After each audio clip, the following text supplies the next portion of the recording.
Live from the KTSM AM 690 studios, it's Talk El Paso with Andrew J. Polk. Be a part of the show by calling 915-544-KTSM, 915-544-5876, or comment online on our stream at facebook.com/Talk El Paso. It's 4 p.m. Mountain Time, and that means it's time to talk El Paso with Andrew J. Polk. Thank you all so very much for joining us here for Talk El Paso, airing live on News Radio 690 KTSM. I'm your host, Andrew J. Polk. Thank you for tuning in, however you may be doing so, be it on air, online, live streaming through the free and reliable iHeartRadio app, or joining us over on the various social media pages. We're up on these days, facebook.com/Talk El Paso, the Talk El Paso channel over on YouTube, Twitter at Talk El Paso, or twitch.tv, Andrew J. Polk. However you're tuning in, chiming in, if you want to do so, over on those social medias, or want to add your 2 cents with all the ways that we have available, particularly as we get later into the show. Phone lines will be open as per usual towards the end of the hour, once we get through some major discussions of other things affecting us here in the borderland and that we need to talk about. Our dual missions. Sean Gardner already joining us over on the social media. Good afternoon to you as well, demonstrating how you can add your comments throughout, pop up some of the more relevant, interesting, and or, well, discretionary ones when it comes to it, and a lot to get into today, including a lot more questions being raised today about what exactly happened with the fire at the Immigration Center, detention center in Juarez, right across the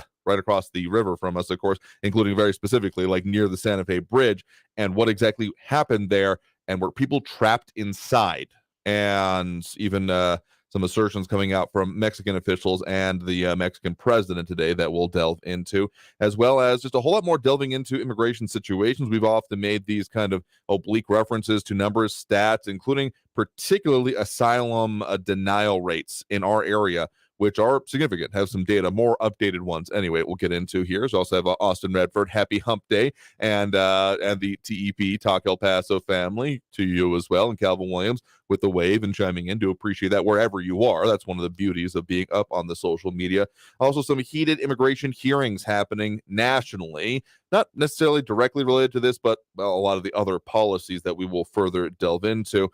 And then some notes on the city of El Paso, including how that search that we were talking about is going to take kind of a lot of moving parts to it, particularly for that city manager, and could stretch on until November, as there are now the specific requests being put out to find a firm in order to do that hiring process.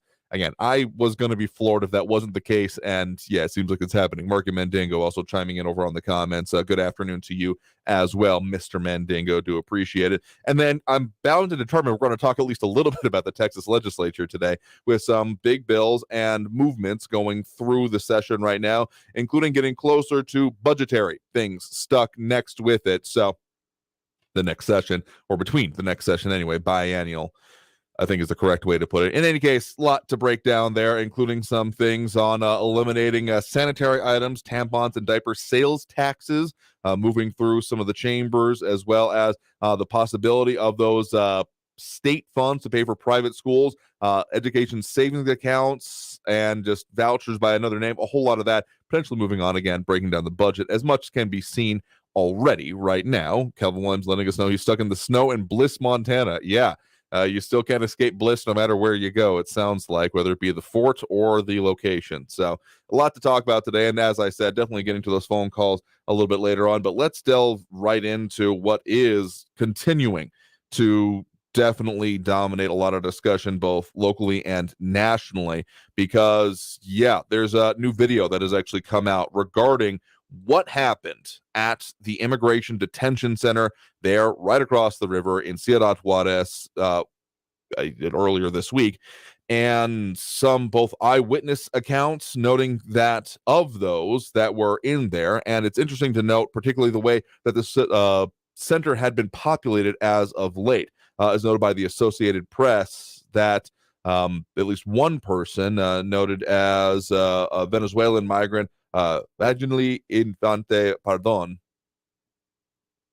I think I'm saying part of that right anyway, had her husband picked up earlier in the day, and noting that it was part of a recent crackdown that netted 67 other migrants, many of whom were asking for handouts or washing car windows at stoplights, again, in Ciudad Juarez. Has already been a lot of crackdowns that had been mentioned or being talked about by both local and federal, even state officials there in Mexico. And so some of the note and seeing some updated death tolls, that there are 38 dead is the latest reporting we have, and 28 seriously injured. So still numbering in the dozens any way you slice it, but getting a little bit more specific, it does seem there. And some of the information and even video that is coming out shows that while there were some people that were being detained there that ended up being released, primarily women, that at least one, I almost don't want to call it graphic, but it's definitely an intense video that purports to be from within the immigration center, security camera video, showing that there was kind of an area where police or guards were, specifically guards in this case, and I'll explain more on that in a second, that they're on the other side where there were people being detained, and you can see through some, say, a cloth or draperies or something kind of covering parts of the bar, you see the light and maybe flickering of a fire, and within seconds to maybe half a minute, that fire you can then see spreading to the entire other side of the screen, and even then smoke billowing into the main room where everything was, the camera being completely obscured. And the real serious incident and major reason that this video is going to be, I think, a major talking point is because the people that were stuck on the other side of the bars, initially clamoring against them, there's no sound that I was able to hear, and eventually like even trying to kick against them to break out, were not let out of that room and not out of the other side of the bars. So there are already questions about how this fire started. Some of those disagreeing or saying that they have questions about the site that was the source that was cited as the beginning of it, from mattresses set on fire. But it does seem that there were dozens, probably a lot of those that were amongst those that perished in this incident, that were left inside the cells, that were not released from the cells even as the fire spread. And at the start of the video I'm referencing, I do believe you can see the full thing from our news partners over there at KFOX 14, at the very least some of the aftermath. Yeah, they do have the video purported to be from inside the Mexican Immigration Center in Ciudad Juarez, showing at the start of it kind of casual walking around by what would be staff or guards on there, and it has now actually been confirmed by the government.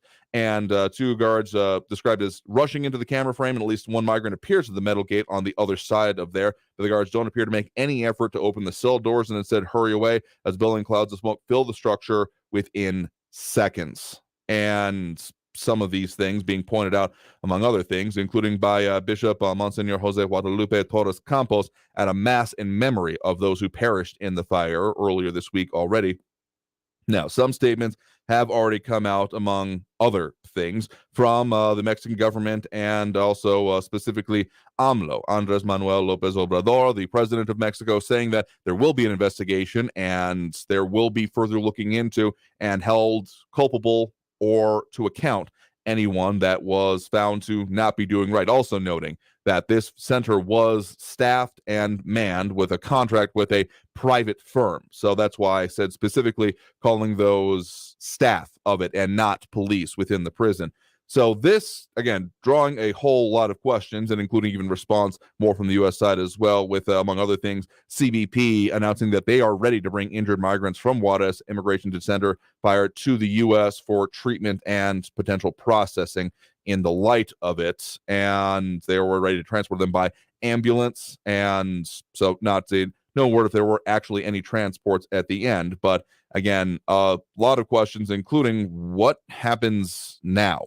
What will be going on, as again, questioning coming from those of family members, anyone in the area. I got to say, if this had happened in the U.S., if this had been happening here within jurisdiction of U.S. authorities, there would already be huge, massive repercussions, investigations I am positive going on with this, because some of the intimations I have seen have been along the lines of that this fire was set in order to get out of it. But I kind of got to say that even if someone set the fire and intended for it to get out of control, leaving someone behind bars locked in there when it was literally within arm's reach at one point to, well, this outcome that we saw with, again, dozens dead, dozens more injured, is unconscionable in just a whole variety of ways. And what this ends up, I mean, there have already been more protests that have been happening in both Juarez and other parts of Mexico about the response that happened there, including in front of immigration and related systems within the Mexican government. So I don't know if this is going to be a flashpoint or further action happening with it from those that are incensed about it, but nothing good, I gotta say, and certainly not a good thing. James Radcliffe mentioning Waco is a different circumstance back in the 90s with some new documentaries coming out that I have seen. Also going to call that an awful one, but of a different caliber. I'm just going to put it that way. Because, yeah, this is, I'm going to say this is already leading to, again, a lot of questions, further discussion, heated things, as there are still quite a lot of immigration questions and discussion going on the U.S. side, including a heated hearing on border security and immigration policies, services, etc., going on in our nation's capital as of this week. So, tell you what, we got to take that first break of this hour right now. Coming back, let's talk a little bit about that and some of the immigration numbers that we can look at so far this year, put things in context. There have been a few that I've referred to as not seeing most updated ones, and I've finally managed to track down some, so we'll talk about that, including what asylum denials look like specifically in our area. So let's go ahead and take that break and talk more about this and all the things going on and affecting us here in the borderland. So stay tuned. More Talk El Paso after this break on News Radio 690 KTSM. Stay tuned.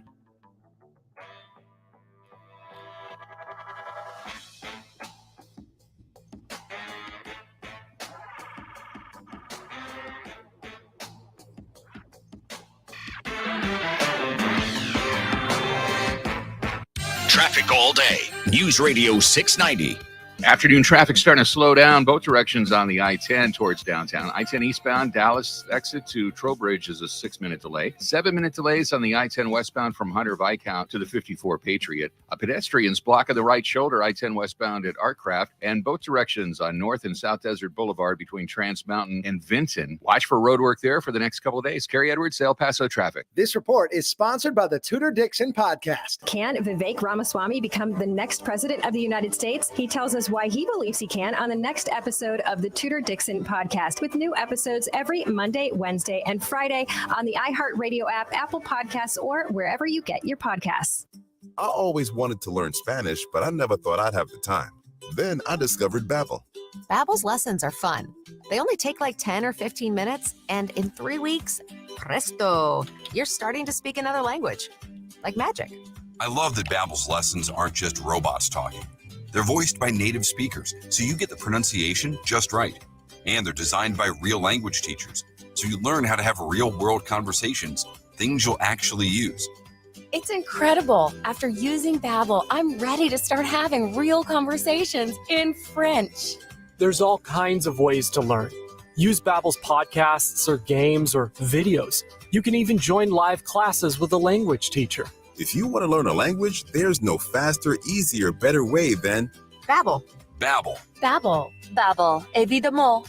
Go to Babbel.com to try for free. That's Babbel.com. Babbel.com. On the podcast Inner Cosmos with David Eagleman, the Stanford neuroscientist explores how brain science intersects with our lives, passions, and behaviors. This deep dive into the unexpected facets of our brain science will help you see the world differently. I'm going to explore the relationship between our brains and our experiences by tackling unusual questions. Listen to Inner Cosmos with David Eagleman on the iHeartRadio app or wherever you get your podcasts. Finding great candidates to hire can be like, well, trying to find a needle in a haystack, but not with ZipRecruiter. Its powerful technology actively finds and invites qualified candidates to apply to your job. So while other companies might deliver a lot of hay, ZipRecruiter finds you the needle in the haystack. See why 4 out of 5 employers who post a job on ZipRecruiter get a quality candidate within the first day. Try ZipRecruiter for free at ZipRecruiter.com/free. That's ZipRecruiter.com/free. If you see something, why do you say something? I see safe for my friends. For my community. For everyone here. We all have something worth protecting, a why that unifies us. Report suspicious activity to local authorities. If you see something, say something. El Paso's News Radio 690 KTSM. Live from the KTSM AM 690 studios, it's Talk El Paso with Andrew J. Polk. To be a part of the show, follow on Facebook at facebook.com/Talk El Paso. Now here's your host, Andrew J. Polk. Thank you all so very much for joining us here for Talk El Paso, airing live on News Radio 690 KTSM. I'm your host, Andrew J. Polk. Thank you for tuning in, however you may be doing so, be it on air, online, live streaming through the free and reliable iHeartRadio app, or joining us over on the various social media pages, Facebook, YouTube, Twitter, and Twitch, either under Talk El Paso or Andrew J. Polk. Ida Beza Gardner with the hi and hello there. Thank you for tuning in. Dropping those likes and reacts already, including James Radcliffe, Ida Beza Gardner, Flaco Jimenez, and Sean Gardner. And to the other most recent question from James, all I'm going to say is careful what you wish for.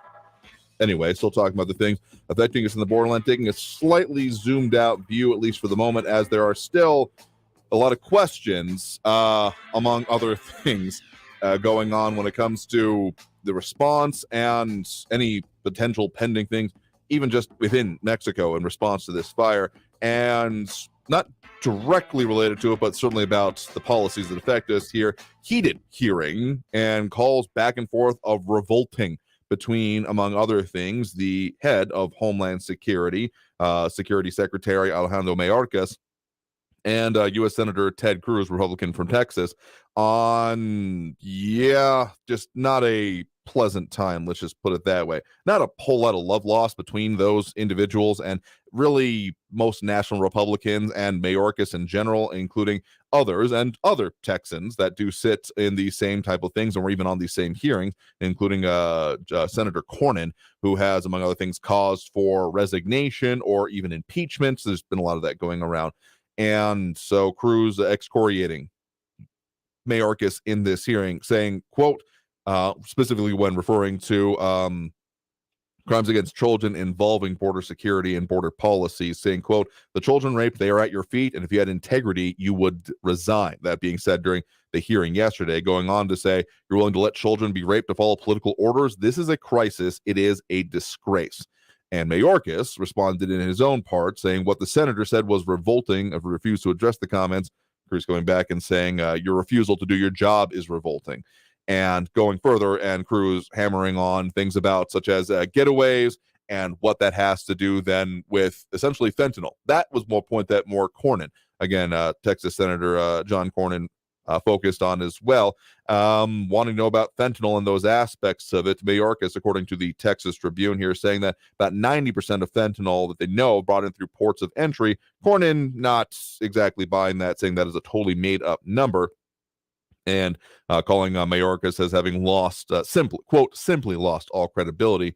Noted by the Texas Tribune here, according to U.S. Customs and Border Protection data, fentanyl brought through U.S. ports of entry accounted for more than 96% of fentanyl seizures at the border since the 2023 fiscal year began in October. So that, of course, has a bit of a question mark to it, because sure, that is what has been seized, and we often talk about particularly what has been found or seized in our area. I want to say it was a little bit earlier this week that about $120,000 in change of such material and other illicit substances was seized at El Paso ports of entry. So it certainly is a focus point, but it ultimately raises the question, that's what we know about. What don't we know about? And I think that may have been maybe benefit of the doubt there for Cornyn, what he was wanting to get at, but some numbers that I have been able to dig up further, showing what has been seen in terms of actual transit encounters that we've been seeing in these areas, because we've had a lot of questions. And according to cbp.gov on this, able to dig up some of the numbers about what has been seen in total amount of encounters. Again, the encounter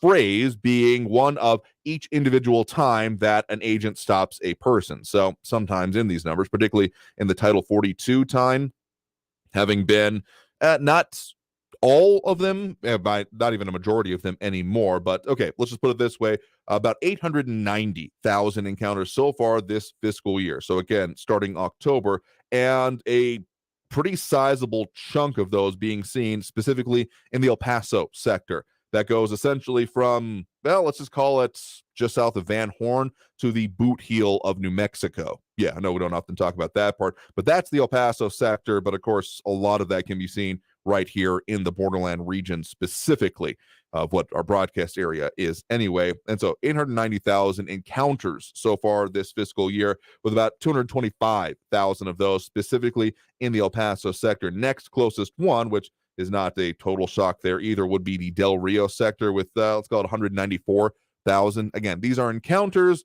And some of them, the interesting breakdown is actually on how much of that has been enforced then under Title 42 versus Title 8. That's my description, not anyone in the administration's fallback policy, what they're going to be using to enforcing, and that increasingly taking up a chunk of this. Title 42 enforcements, and so immediate removals processed under that, still about $330,000. Of that, about $890,000 total number, but so not exactly half. And then Title 8, the one that takes a little bit longer, at least to my understanding, someone correct me if I'm wrong, because it still does then go process through the immigration quote-unquote courts. I just find that phrase, it's the descriptive one, but the fact that it's not actually, Article 3, judicial system courts, just, it gives me pause every time I end up describing this. 561 and change thousand have been the ones that are actually coming through and being processed that way overall within the area, specifically within the El Paso sector. The page refreshing on me, so I'll take a look at that here in a second. They still a sizable chunk of them. All right, I'll get back to that data in a minute as soon as it decides to cooperate on me. Anyway, some of the numbers that we often end up discussing when it comes to why would anyone want to present themselves in this area except for, hey, I heard it was a good idea, or memes, unfortunately, as have come into discussion, like what we saw as was being cited as part of the reason we saw the incident at the bridges in previous weeks with that either protest, attempted crossing, however you want to put it, because El Paso is, at least when it comes to dealing with the immigration courts, is not a favorable place to do so by any stretch of the imagination.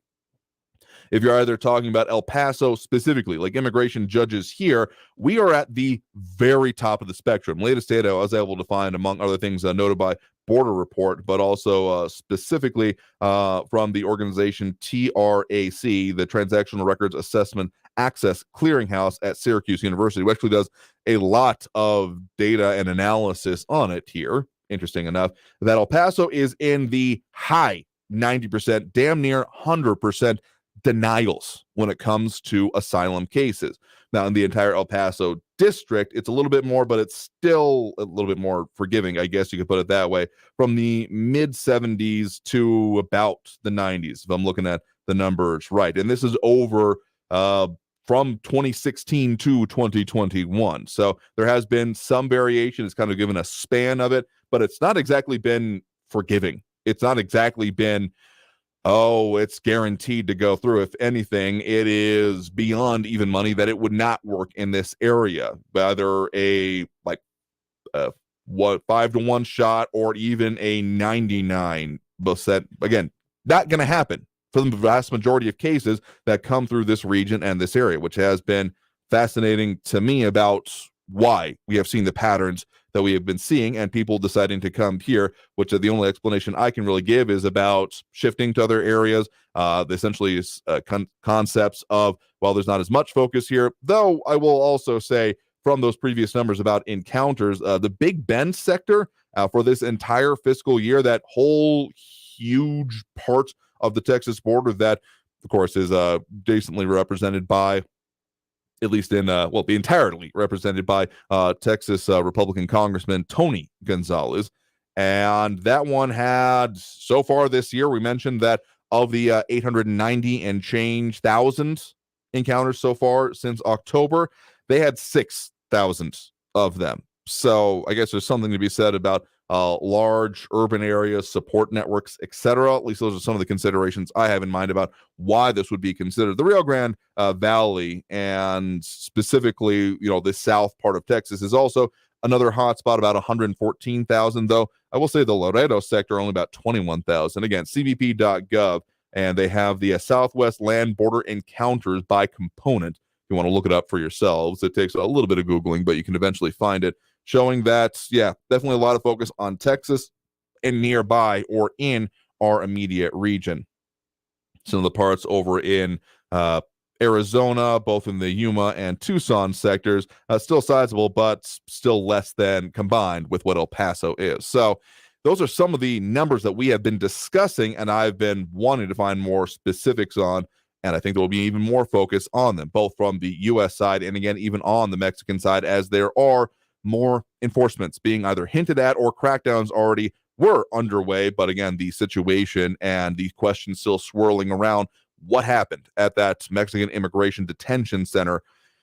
I don't think the fallout from that is over by any stretch of the imagination. So let's go ahead and take that next break right now. Don't worry, this is not going to be all that coverage all the time. There's still a lot developing when it comes to that. So I expect it'll still be in the news cycle for a while longer, as we're still wondering and looking to get more details and information, including from our news partners at KFOX 14. But we got more local stuff that we'll talk about here in the meantime, including the search for El Paso's next city manager. How long is that expected to take? Yeah, if you thought it was going to be quick, I don't know what to tell you, because that was, in my mind, never going to be the case. Some specific estimations, including the process that is going to have to go through, including several different levels of review and community involvement. Well, I'll try to break that down, as well as at least mentioning some of the big bills going through the Texas legislature right now. So a whole lot more to talk about. Stuff definitely affecting us here in El Paso. Phone lines a little bit later, as we usually do. In any case, keep those comments coming online as well. So let's go ahead and take that break. You are tuned into Talk El Paso, airing live on News Radio 690 KTSM. I am your host, Andrew J. Polk. Back after this quick break with more. So don't go anywhere on News Radio 690 KTSM.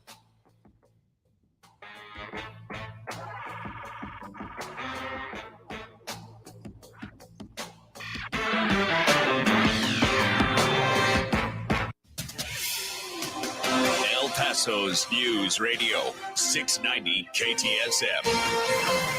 Hello, I'm Erica Castillo with this Fox 14 News Update. A man in a wheelchair was killed by a car that was involved in a separate crash with another vehicle in East El Paso yesterday. The pedestrian crash happened at the Vista Hill Shopping Center off Lee Trevino near Montwood and about 2 blocks from Hicks High School. Police say a 77-year-old was sitting in a wheelchair, possibly a walker, when he was hit by a Nissan Altima. Investigators say that an 84-year-old woman was driving the Nissan and she was cited for failing to yield a right-of-way to a Ford Mustang driven by an 18-year-old woman. The impact caused the Nissan to collide with a pedestrian. The 77-year-old pedestrian was taken to the hospital and died shortly after. The 84-year-old driver of the Nissan also went to the hospital for her injuries. And in the video we saw yesterday, on Monday morning's horrific fire at a holding facility in Juarez, the Mexican government now confirms the guards shown in the video don't appear to make any effort to open the cell doors and instead hurry away as billowing clouds of smoke fill the structure within seconds. We continue to follow this story. For now, I'm Erica Castillo with this KFOX 14 News Update.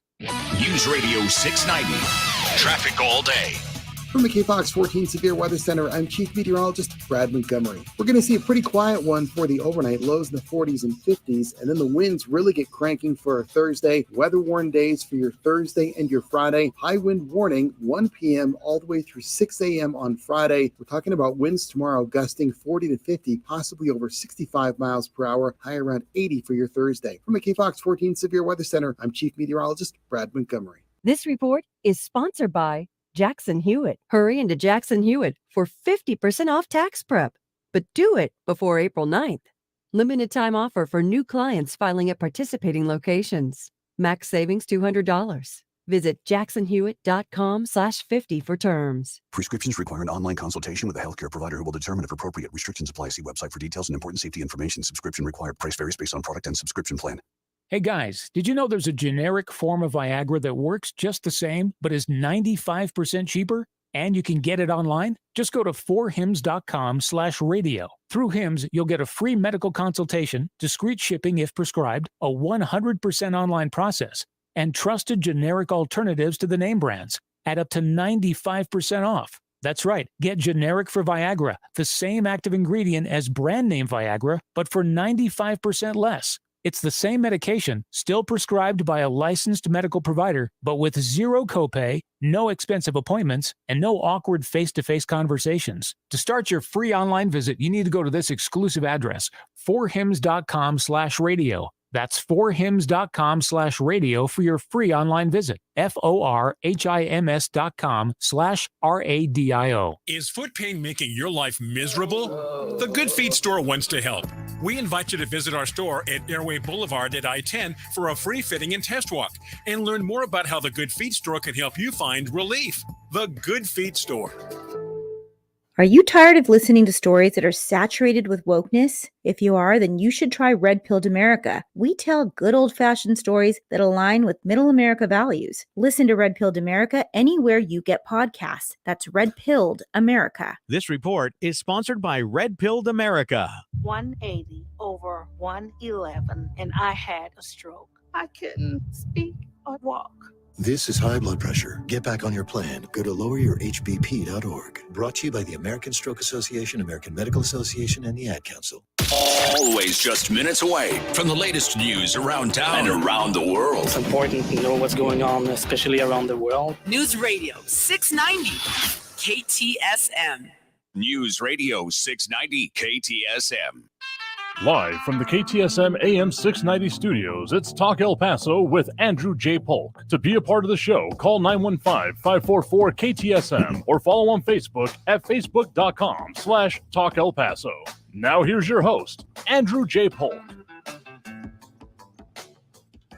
Thank you all so very much for joining us here for Talk El Paso, airing live on News Radio 690 KTSM. I am your host, Andrew J. Polk. Thank you for tuning in, however you may be doing so, be it on air, online, live, streaming through the free and reliable iHeartRadio app, or joining us over on the various social media pages we're up on these days, facebook.com/Talk El Paso, the Talk El Paso channel over on YouTube. Yes, we are back there, as Trito Sack is demonstrating. Get to the comment there in a minute. Twitter at Talk El Paso or twitch.tv, Andrew J. Polk. And again, comments coming in there, including again what Trito Sack said. Changing the intro theme song to, I think you meant Armageddon Inc. Or no, Def Leppard, Armageddon It. I'm thinking of Megadeth there. That's what I got in the brain, among other things. I'll have to check out that one. Don't know that one off the top of my head, but a more exciting intro. Let's just say we have what we have ever since basically we've been doing this program going back to 2017. Because it's not always an all-and-out brawl or the end of the world, but we do talk about serious things, and it's always worth getting into the discussion. So it's kind of an inside joke here. Those who know. Anyway, other commentary coming in. Marsha Armstrong saying that she appreciates the commentary and the respect we give for all callers, even if they are long-winded or don't make sense. If I've given a criticism, it's definitely been that I give too much leeway in some cases, but I always seek to understand then to be understood. So I want to know what someone's talking about. And particularly if it ends up being a good discussion, yeah, I'm tending to indulge that. So sue me. But appreciate it. And we do take criticism and commentary on us in not often equal measure, but in equal stride. I'll just put it that way. And again, with other questions coming in about certain callers or commentators, just going to say, as I always do, careful what you wish for, but also Juan's chiming in over saludos from YouTube. Appreciate you demonstrating there. So a couple of things I want to mention when it comes to the city, among other things, just as a, I guess, kind of pseudo PSA, that some City of El Paso services will be closing for Cesar Chavez Day this Friday, including the municipal court and bond offices, human resources, the one-stop shop, and a whole lot of others, in a lot of the city museums as well. Full list over on our news partners, KFOX 14. Check them out. Garbage collection, landfill, and animal services, including Sun Metro, will all still be open, including the actual El Paso International Airport. So, and yeah, anyway, again, careful what you wish for is just all I'm going to say. So there's just a kind of a thing going on there. But when it comes to the management of the city of El Paso, particularly the day-to-day operations, the city manager has been a frequent enough topic for us that most people should be familiar. If not, we got that deadline coming up of late June, early July for the removal of the current sitting city manager, Tommy Gonzalez. Let's get these names correct. There are some subtle spellings in the names differences, like one's an S, one's a Z between the city manager and the congressman representing the Texas 23rd Congressional District that I know doesn't come out well over the radio, so I don't even know why I'm mentioning it. Anyway, the search for the replacement expected to go or potentially could go into November, as is being reported by multiple outlets here in town, including our news partners at KFOX 14, as there is now the search on for a search firm. Yeah, I know that doesn't sound too sensible, but they've put out the request for proposals, basically asking for a company or these search firms to come in and say, all right, how much is it going to cost us? They got the whole bid process they have to go through. So not totally clear how much this will cost just yet, though it's being noted among other things, including the El Paso's Assistant Director of Human Resources, Mary Wiggins, when it comes to a search firm saying, quote, the search firm that we're going to utilize, they understand that we are wanting heavy citizen involvement, and they want them, the search firm, to go out to the citizen groups and gather that information, make sure we're hearing what our citizens are saying, though we want a panel of our employees to make sure our employees are heard as well. So there's a whole bunch of levels this is going to go through, including Again, citizen review, maybe citizen committees, employee review, at least 4 panels and will be created by the firm as well that will help advise city council about the city manager. So those specifics haven't been set just yet, but yeah, this is not going to be quick. Mayor Scalise, noted by our news partners at KFOX 14, saying panels will be in basic advisory role and the final decision will be up to council to vote on, just to make that clear, and including about well, at least Representative Cassandra Hernandez did say that concerned about the cost for the search firm if additional candidates need to be brought in, and they plan to open recruitment for a search firm next week. So, of course, a lot of this, at least in my mind, centers around also the cost of the city manager himself. That's, $405,000 plus benefits salary that he was drawing, or continues to do so, won't increase, but did have that cap of $450,000 is, yeah, that was a bit of contention, and at the very least, a sight of a veto by the mayor, among other things. So a question actually had to come on off air was about, okay, what actually is involved with the interim city manager? Because no, there's not going to be this period of time in between the, end of June, early July, and the finalization of the search firm, when there is going to then be a interim city manager.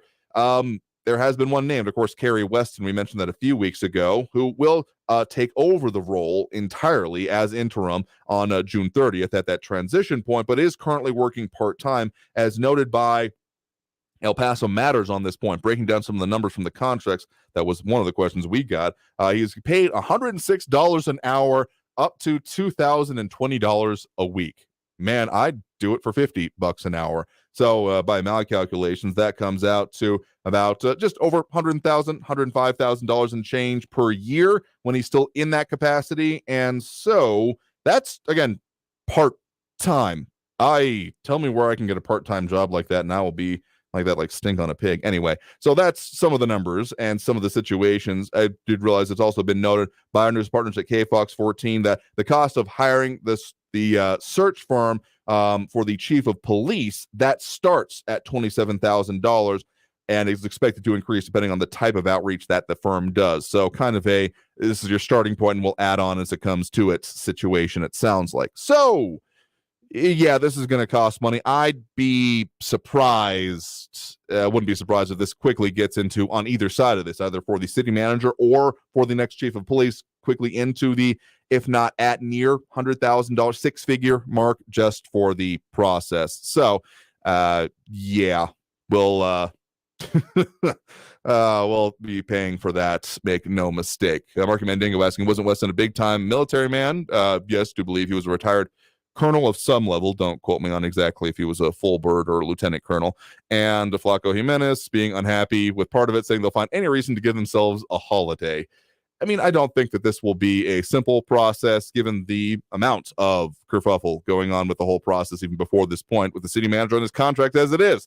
So I think that'll play out, well, nicely throughout the rest of this. Anyway, let's go ahead and take that next break right now. Oh, wait, no. I promised I would mention Texas legislature, so let's just speed round this real quick before we take that next break and open up the phone lines. In a interesting twist, as noted by a Texas Tribune earlier this week, that state troopers helping Austin with police patrols as the city struggles with an officer shortage. Yeah, that whole situation and what's going on in Austin has come up in some of our conversations, and is an interesting juxtaposition with the situations we're seeing here in El Paso, among other things. Yeah, but within the Texas legislature, a couple of bills moving through, including one passed by the Texas House of Representatives that would eliminate tampon and diaper sales taxes, sometimes referred to, at least in part, as pink taxes, or those on things that are necessary. So that's an interesting one. I don't expect there'll be much pushback on that, but I've been known to be surprised in the past.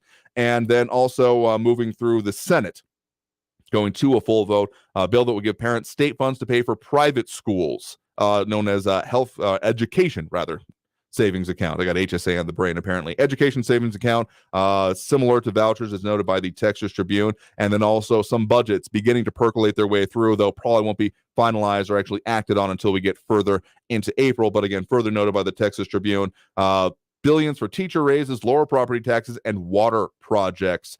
Some of the things that are currently percolating through the higher chamber of the Texas legislature. So, as I said, at least mention them, even if that's insufficient. We'll talk more about it. Also had an audience question that came up about Well, when it comes to city parks and services specifically, at least one individual wanting to pass along the idea that the city has spent a lot of time making the parks nicer and working on them. And therefore, if you're going to be out there in the non-specific dog parks, keep dogs on a leash, because if they're going around and marking other like playground equipment, that just leads to them getting not good, messed up, nasty.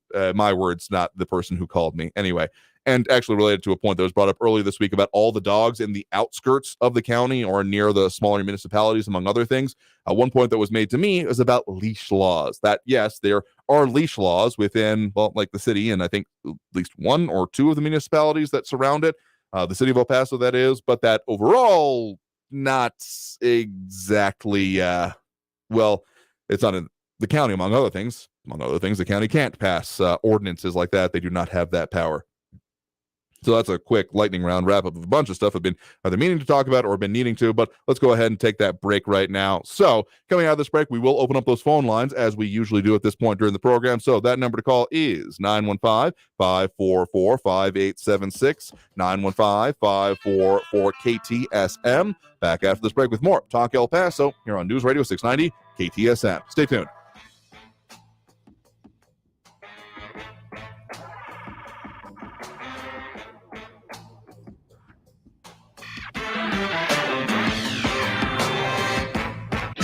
Traffic all day. News Radio 690. Heavy traffic starting to back up I-10 westbound from Porfirio Diaz up to Thorne with 5-minute delays. I-10 eastbound is slow from Dallas to the Geronimo exit with a 5-minute delay. 5-minute delays on the I-10 westbound from Hunter Viscount to the Patriot. Eastbound on Border Highway at the Zaragoza exit. That exit ramp's blocked due to heavy congestion. Carrie Edwards, El Paso traffic. This report is sponsored by Denny's. Know what time it is? It's diner time. And now Denny's presents the new Diner Classics Plus menu with instant classics like the new Spicy Moons made with spicy chorizo and jalapenos, or the new red, white, and blue buttermilk pancakes. Craving breakfast, lunch, dinner, or anything in between? At Denny's, it's diner time. I'm Martin Hoke, the inventor of Navage Nasal Care, and I love Navage. I've told you about how your nose is the body's air filter, that Navage's powered suction will help flush out allergens, viruses, mucus, and germs, and that Navage will help you breathe better. But what do other people say about Navage? Like Haley, quote, Navage is the best thing I bought. I love it. My nose feels so clear now and I can breathe. I've been struggling with a stuffy nose for weeks. I bought Navage and it's amazing. Or this one. I use Navage every night, could not imagine life without it. I have 5 cats, and before I found Navage, I was a clogged mess. Now I breathe so much better, unquote. Those are 2 of over 100,000 online reviews praising Navage, the all-natural solution trusted by over 3 million people to help you breathe better, sleep deeper, snore less, and stay healthier without drugs. Navage is available at Walmart, CVS, Walgreens, Target, Rite Aid, and online. Navage, N-A-V-A-G-E, clean nose, healthy life. Is your tub worn out, but you're not sure who to trust to replace it? With over 2 million successful bath remodels, people trust Bathfitter because we know how to do it right. We've been custom designing and manufacturing baths for over 35 years. Our unique tub-over-tub installation takes as little as a day with no demo to fit your busy schedule. And we offer a lifetime warranty on every tub. That's how confident we are in our quality and durability. Bathfitter, it just fits. Visit bathfitter.com to book your free consultation. The El Paso Community Foundation supports the causes you feel passionate about here in the borderland, whether it's education, social services, arts and culture, the environment, health, or economic development. The El Paso Community Foundation has been promoting philanthropy and progress in our hometown region for more than 45 years. Make your mark with us. Start a fund today for good, for El Paso, forever. Learn more at epcf.org. That's epcf.org. I'm Ben Ferguson. And I'm Ted Cruz. Alejandro Mayorkas just testified in the Senate and lied about the crisis at our southern border. And Senator Cruz lit him up. You won't want to miss the fiery cross-examination. So download our podcast, Verdict with Ted Cruz, wherever you get your podcasts. News Radio 690 KTSM El Paso. Live from the KTSM AM 690 studios, it's Talk El Paso with Andrew J. Polk. To be a part of the show, call 915-544-KTSM or follow on Facebook at facebook.com/Talk El Paso. Now here's your host, Andrew J. Polk. Thank you all so very much for joining us here for Talk El Paso, airing live on News Radio 690 KTSM. I am your host, Andrew J. Polk. Thank you for tuning in, however you may be doing so, be it on air, online, and live, streaming through the very reliable iHeartRadio app, or joining us over on the various social media pages, Facebook, YouTube, Twitter, and Twitch. A lot of ways to interact with the show, particularly at this point during the show, because we do have those phone lines open, 915-544-5876, 544-KTSM. And a lot of commentary going on. And again, just saying, if you are just careful what you wish for is what I'm going to continue to say, among other things, whenever particular viewpoints or perspectives or individuals espousing such are there. And I will say, I'll talk about what are or could be reasonable points. Eric McNabb saying that the conservatives who fired the city manager should be removed from office for not giving a reason for firing the city manager while costing the city millions at the same time. Curious to know how you came to that conclusion about the conservative part of it, considering that it's nonpartisan election, so you can't point to an R or D by their name. And among other things, the mayor of El Paso was the one who ended up breaking that tie as part of it. So just calling everyone involved in it, and therefore everyone you disagree with conservatives, okay, good luck with that whole perspective. But also the fact about the reason for the firing is literally it was a clause in the contract of firing without cause. And so the argument they have made is that if they give cause, they are violating that clause in the contract. So maybe just know what you're talking about is what I'm saying. So let's go ahead and at least get to one phone call before we get into that next segment here on the top of the hour. We do have Frankie and Messia on the line with us right now. Frankie, thanks for joining us. All right. I'm going to talk about some El Paso issues to the dismay of Junkyard Jerry, because he doesn't like me talking about El Paso because I'm from Messia. Well, I'm going to talk about it anyway, because as I said yesterday, I think we here, the land of enchantment, and other counties here, have skin in the game relative to the charter amendment, specific to Proposition K. Sure. Now, again, to reiterate, I went through the long form again, and then I saw countersigned by the city clerk, Laura Prine, and some senior associate county attorney, Kristen Hamilton, somebody, right?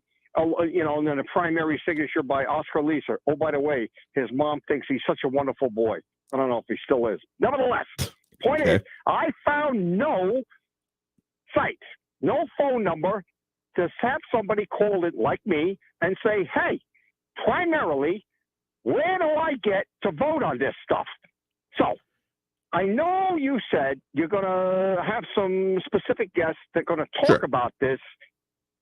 Any one of these guests going to be able to provide specifically that one key point that we here who have skin in the game relative to the El Paso electric municipalization aspect of it, that are going to be able to answer that question. That's my first opening comment.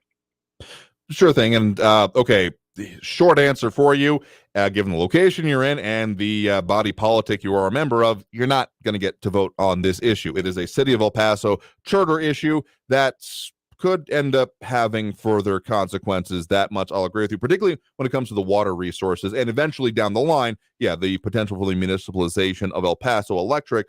At the very least, a lot of the costs going to be inside of El Paso, but I think the water issue might actually be one of the main ones that sees the most impact from, at least in the short term, if this does end up getting passed, because among other things, upon the enactment of this would restrict water resources being sent outside of the city of El Paso to any, again, fossil fuel based industry or related ones. I don't think that's the exact phrase, but that's the gist of it, which again has been brought up by others, including into, say, the smaller municipalities surrounding the city of El Paso, and I would imagine even into southern New Mexico, say like gas stations or other like the oil change services. These kind of things would technically, at least to part of my understanding or at least reading of it, would be on the chopping block when it comes to this. Okay. Right out of the box on this, me being a learned liberal, I love the thought process, the forward thought process of so many smart people in El Paso. So I would be for the whole thing. My point is, where is my input? Even if it's going to be positive to the overall thought process where everybody wants it to pass, But I would like, along with everybody else out here, that's skin in the game relative to the El Paso electric aspect. That's my main point. There should be somewhere, somehow, some kind of input from us folks here in New Mexico that use the utility, El Paso Electric. The water thing, fine. The whole climate thing, fine. I'm for that. But the devil is in the details. Is again, are they going to have any kind of like town halls where the average folks could come in and yak and say, well, what about this and what about that and who's this and who's that? Is there going to be anything like that?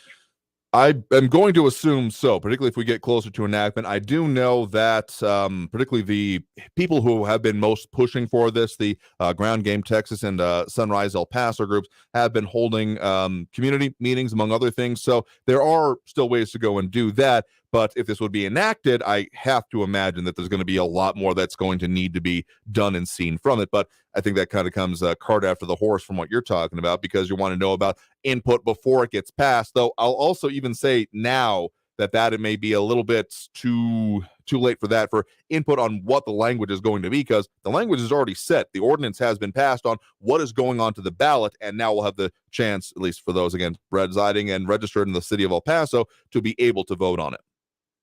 No, I get that. Yeah, all the details proposed in the proposition are set. That got approved. I get that. I'm talking about now the rest of the electorate out there is going to vote on everybody's thought process. That's where the rub comes in, right? And there's so many details involved in this, Andrew, and I know you know it. But the people that are paying attention to this, they want to know the skinnies. Hey, what about this? What about that? And what happens if this? And what happens if that? That's what needs to be nailed down. And that this input, and I hope it passes. I like the thing. I really do. I think there's nothing wrong with it. But the point is the input from interested people. And hopefully there's not going to be a lot of apathy. I mentioned that yesterday. This is specific to El Paso County, and everybody's surrounded. This is very important stuff. These people need to be up on their game and get an idea of what's going on so they can vote intelligently on this thing. And that's my point. No, I absolutely agree with you on that point there. So, Taylor, we're getting to the top of the hour here, so we got to take that break. So thanks for the point in the call. Do appreciate it. Okay, Andrew, you take care. You there as well. So we'll keep talking about this, as I'm sure we will, not even just on this program, but for up until and probably after even the vote, among other things. So we got to take that break right now. But if you want to get on the line, don't forget that number, 915-544-5876, 915-544-KTSM. Back after this break with more. Stay tuned here on News Radio 690 KTSM. Traffic all day. News Radio 690. Southbound on the loop in the lower valley, a stalled semi is blocking the right lane near the Alameda exit. Slow traffic on the I-10 eastbound is getting slower. 10-minute delays now through downtown from Franklin Avenue over to Trowbridge, and I-10 westbound from Hawkins to the Patriots. That's a 5-minute delay. Carrie Edwards, El Paso traffic. The station is participating in a nationwide online sweepstakes where one winner wins a trip for two to Palm Springs, California to attend the Power Trip Festival in Coachella Valley, October 6th through 8th, including airfare, accommodations, weekend pit tickets, and more. Prize provided by Golden Voice. For more information about the sweepstakes, go to the station's website and click the contests tab. Attention men under the age of 35. You know what really impresses the ladies? When a guy has a few drinks and later gets pulled over for buzz driving. That could cost you around $10,000 in fines, legal fees, and increased insurance rates. There goes let's grab dinner and a movie. Oh, I know. You drive more carefully when you're buzzed. You've proven that hundreds of times. A woman admires that kind of confidence. And you've practiced how to speak if a cop does pull you over. Slowly, clearly, and politely, like, "Good evening, officer." A woman admires that kind of foresight. And what woman doesn't find it adorable that you call it buzzed even though the law calls it drunk? You could kiss $10,000 goodbye, along with any chance of having a girlfriend. Because nothing says, "I'm a catch," more than a guy who lives in his parents' basement and calls it my place. Buzzed, busted, and broke. Because buzz driving is drunk driving. A message from the National Highway Traffic Safety Administration and the Ad Council. News on the hour and a half. Traffic and weather all day. News Radio 690 is KTSM AM El Paso, an iHeart radio station. NBC News Radio. I'm Brian Shook. Pope Francis will be in the hospital for several days after contracting a respiratory infection. The Vatican says Francis has been experiencing difficulty breathing in recent days. Pope Francis is 86 years old. First Lady Jill Biden will attend a candlelight vigil in Nashville this evening following Monday's deadly school shooting. We continue to call on Congress to act, to pass an assault weapons ban, and take additional actions to make our kids and communities safer. White House Press Secretary Karine Jean-Pierre said the First Lady will honor the lives of those lost in the shooting at the Covenant School. A judge in the Alec Murdaugh trial is speaking out about decisions he made in the high-profile case. Speaking at Cleveland State University, South Carolina Circuit Court Judge Clifton Newman said he didn't realize Murdaugh's trial would garner attention beyond the state. He sentenced Murdaugh to 2 consecutive life sentences earlier this month after jurors convicted the former lawyer for murdering his wife and son.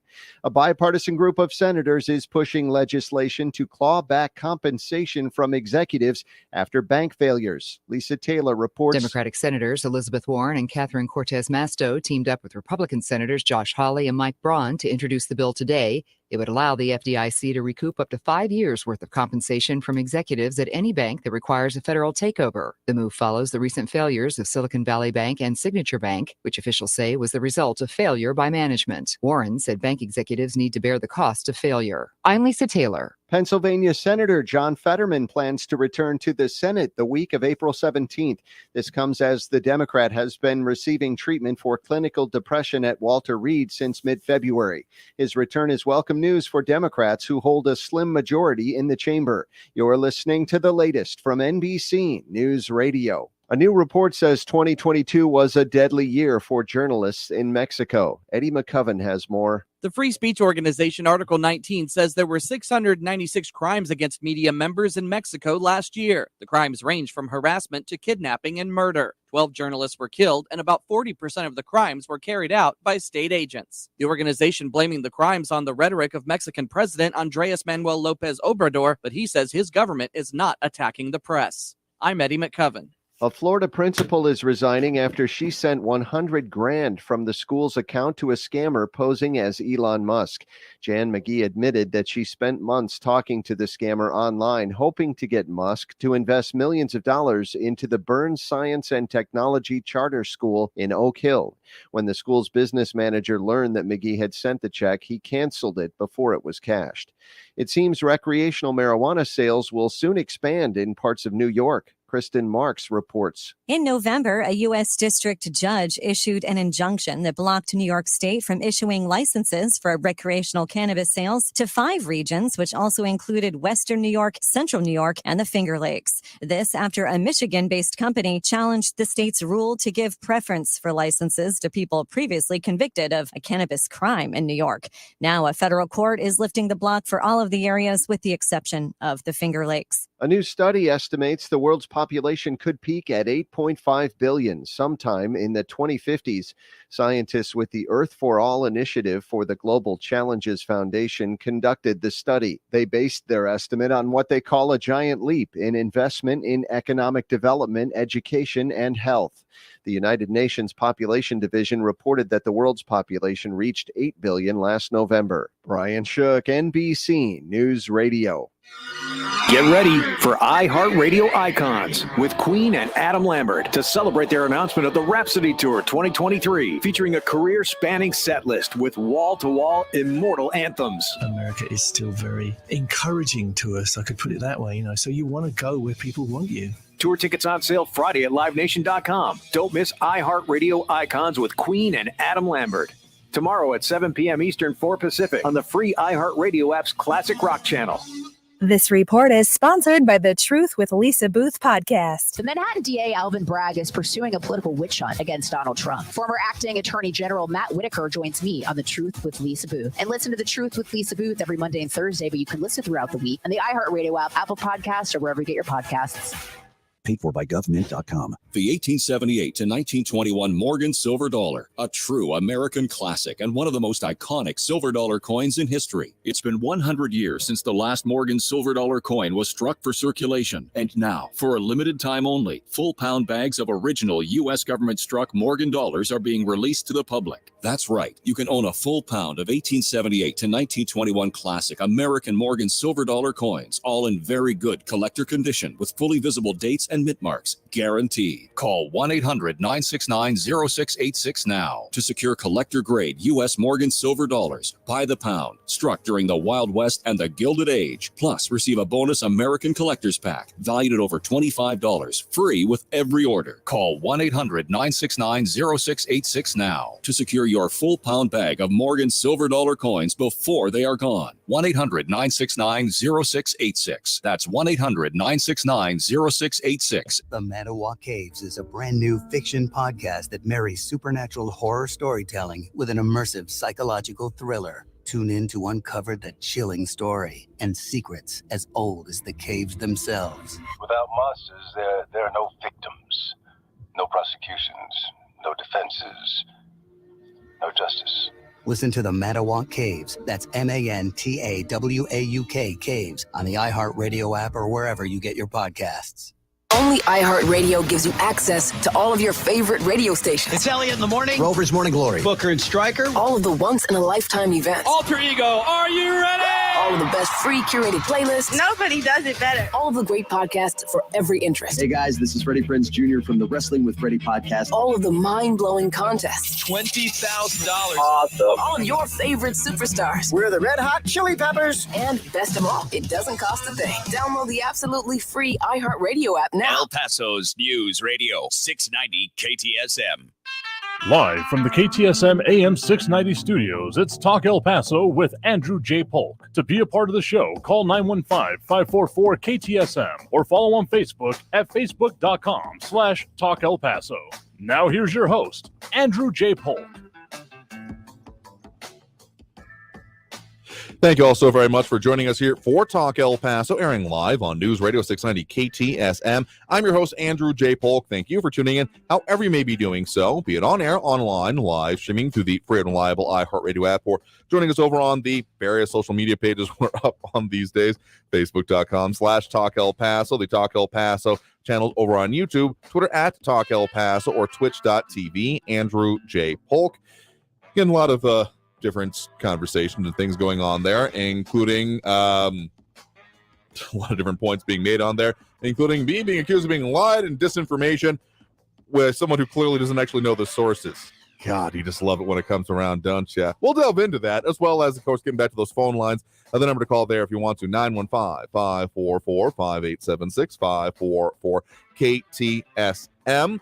So, specifically, because I will take comments that aren't trolling if they're actually unrelated to the issues. Eric McNabb responding to me for saying that he didn't know what he was talking about, and continuing in that vein, Polk, you were telling me that the city manager's contract said if he is fired, the reason for him being fired can't be given to the public.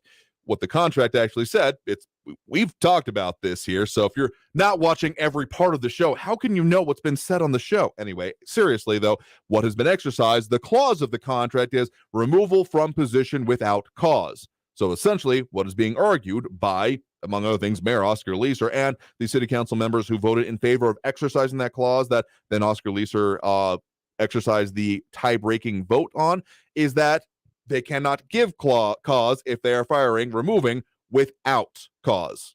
So that's the argument. I'm not saying I agree with it. I'm just saying that's what they're doing. If there are, of course, clauses of firing with cause or stuff like that. But essentially what the city manager, Tommy Gonzalez himself, has said, that they've exercised a clause within the contract, and that is fine. They have done it in that way, and I will react appropriately, essentially. That's my paraphrasing, not his exact phrasing. But accusing me of saying that's a lie and disinformation, again, yeah, like, read a news story on it. That's all I'm saying. I've cited several on this point. We're closer to it here, so welcome to the party, I guess. And he says, it serves me right that is an excuse that the conservative Brian Kennedy gave when he was dodging reporters, clarifying. Just because the city races are nonpartisan doesn't mean that they aren't conservative. But it's impossible to know if they are conservative. Why purposely misinform and deceive El Pasoans? again, I'm saying that it is not specifically a partisan race. If you're calling all of them conservatives because you don't like them, well, let's just talk about prejudice on your part for everyone that you disagree with politically, thinking that they're bad, evil, wrong, constantly some mix in between. So again, if you want to know the specifics and talk about the specifics, we can do that. But if you're just saying, no, I think it's wrong because I don't understand it, there's the phrase that comes to mind: "'Tis better to keep your mouth shut and be thought a fool than to open it and remove all doubts." Something along those lines. Anyway, let's go ahead and get back to the phone lines right now. Again, that number to call is 915-544-5876, 544-KTSM. Do have Andrew on the west side with us here right now. Andrew, thanks for joining us. Yes, thank you very much. If this Proposition K passes, it may be Andrew from Hudspeth County. Okay. I mean, that's a possibility. Though, again, I gotta say, I am not at all up on what the municipal water sources, resources, etc., are in Hudspeth County. So I couldn't say for sure, but I would have an expectation that there could be sorry, comment just got me, that there could be ways that it could affect you there, even in that location. Very possible there. But anyway, Hudspeth County has some very nice people out there. Great sheriff out there, Arvin, really nice guy. But anyway, concerning Proposition K, a lot of people don't realize when they sign the petition the potential cost and the cost alone of having a new department in the city. Yeah, some of those costs, of course, have been put forth by a city study showing approximately quite into the hundreds of millions of dollars, like low nine figures. I want to say that was, and not just for the department itself. They have some breakdown of what the department itself would cost and some of the staffing numbers that can be seen on the city agenda from this most recent meeting presentation. I don't have it right in front of me. Let me probably get to the break and dig that back out. But point is that there are some estimations on what it'll cost and what even some of the propositions within it. But yeah, the estimations for the actual department itself here, I do think pretty quickly get into the hundreds of thousands, if not low millions, I want to say. Very possible. And the possible increase in sales tax. Now, concerning El Paso Electric, you're looking at what, $6 to $7 billion to acquire that as part of the municipally run entity? That's okay. That's where I think the most speculation is. Some of the exact numbers coming out from the city, again, the most recent that they've come out with, put it at was of, and this is not for the cost of purchase. Let me make this perfectly clear. This is the cost that is estimated on what it will do to the studies to then investigate the purchase, puts that at about, I think, the high end $12 million. It would be a two phase, with an initial phase costing not that full amount, a smaller portion of it, I think in the hundreds to low millions of dollars, hundreds of thousands to low millions, that is. And it would take like a year to a year and a half. And then if that proves favorable, feasible, etc., then they would move on to phase 2 of the study, and that one would be the bulk of the, again, up to $12 million currently estimated, and that study is estimated to take, I think, up to 5 years. So that, again, not purchase price, that is studying of what a potential purchase price would be. So I guess there's some extrapolation that can be pulled from that, but I think it's been noted by some of the local reporting concerns that El Paso Electric posted profits of in the 100 million range, give or take, last year. So then it just based on, is it for sale? What would that entail? And then given that kind of time, what contracts work like? Speculation is rampant. So these are the firm numbers that I do have in hand. Correct. Well, so that doesn't even include the sale, but correct. Just to give people an idea, the budget for 2023 was slightly over $1 billion. And imagine what the purchase of El Paso Electric Company would cost. Yeah, that's a real damn good question. I gotta say, because it's it would absolutely be the biggest amount of the total amount of money. I mean, it's beyond even the scope of what has been put forth by the city. That is, again, roughly in the, I want to say it's $150 million through 2045, through the entire renewable electrification of all city services.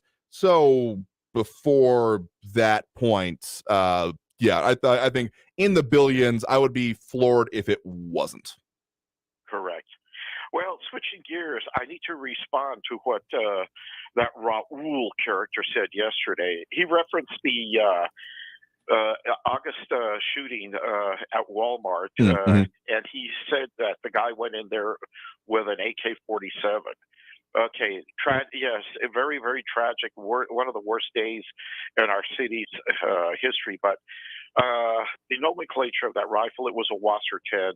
An AK-47, it cannot be legally owned unless it's registered and unless it is produced before 1986.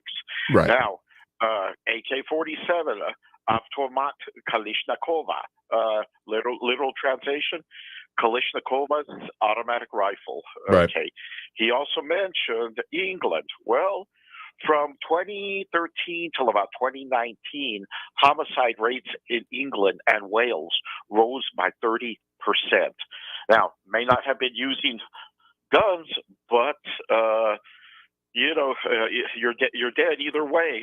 And I think the majority of those were knives, striking instruments such as baseball bats and pipes. Yeah, I actually know someone who was, attempted robbery at knife point. I think Bobby, as they put it, round to the corner as it was in progress. And dude I knew got a couple of hits in as the other dude ended up booking it. Point is that it does not necessarily mean, and certainly doesn't mean, crime-free. And in fact, there are different enforcement movement efforts. I mean, moving of kitchen knives is a highly regulated activity and leads to, there have been some very strange public efforts along those lines, including like a only cowards carry, referring to pocket knives that for some reason had what looked suspiciously like, if not exactly like Cookie Monster involved with it, which makes me wonder about, patent and trademark. And if anyone at the, Muppet Company had a question or a concern about that being used without their permission. But yeah, it still exists and things are still going on there. I mean, I think that the point he was making was primarily on the idea of mass shootings, which I understand. It's a lightning rod. It's an important issue and one that should not be forgotten, though it's also, I think, important to mention in context that it is literally a minority of crime, and not even just of crime in general, but of gun crime in specific in this country, particularly when it comes to the assault weapons ban. That is a significant minority of gun crime that happens in this country. And I think it's telling in a lot of ways the focus that happens on that.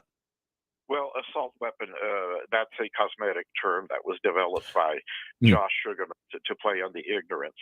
But like I said, a Wasser 10 is a semi-automatic weapon. It is not an automatic. Correct. And the DOJ report concerning the assault weapons ban, the majority of crimes that were used back in that day were handguns, not assault weapons or so-called assault weapons.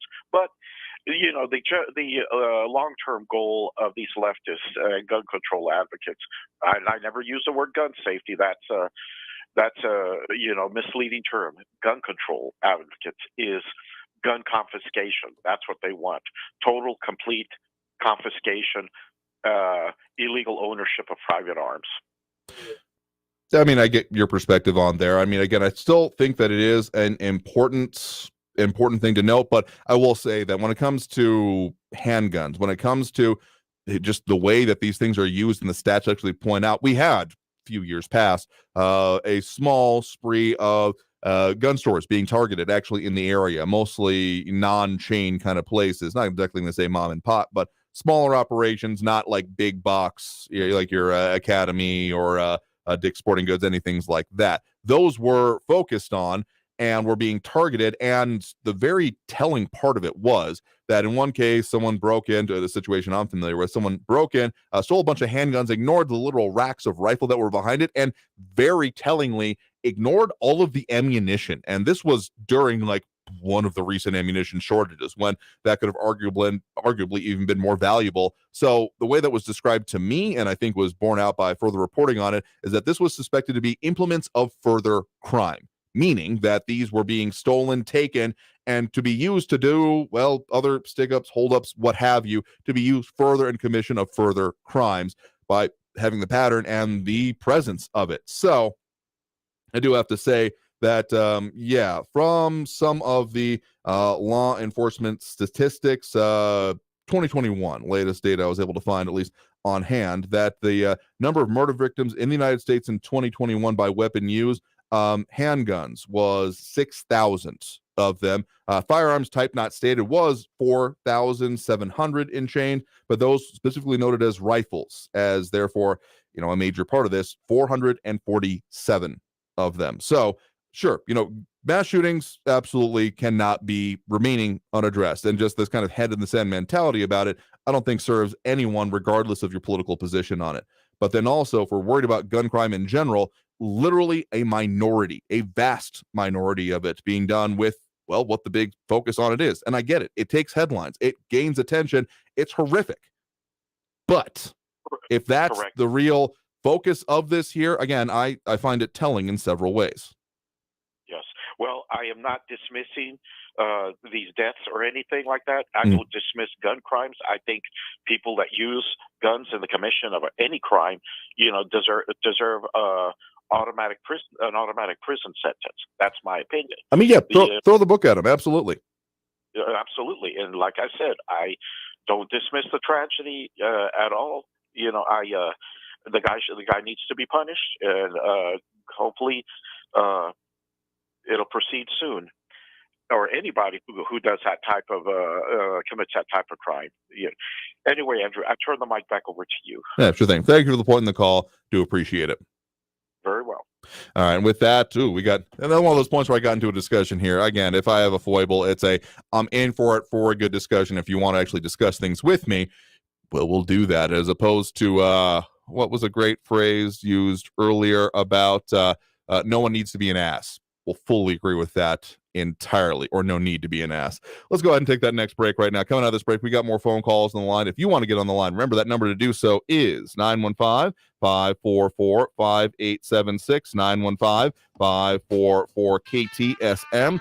Back after this break with more Talk El Paso on News Radio 690 KTSM. Stay tuned.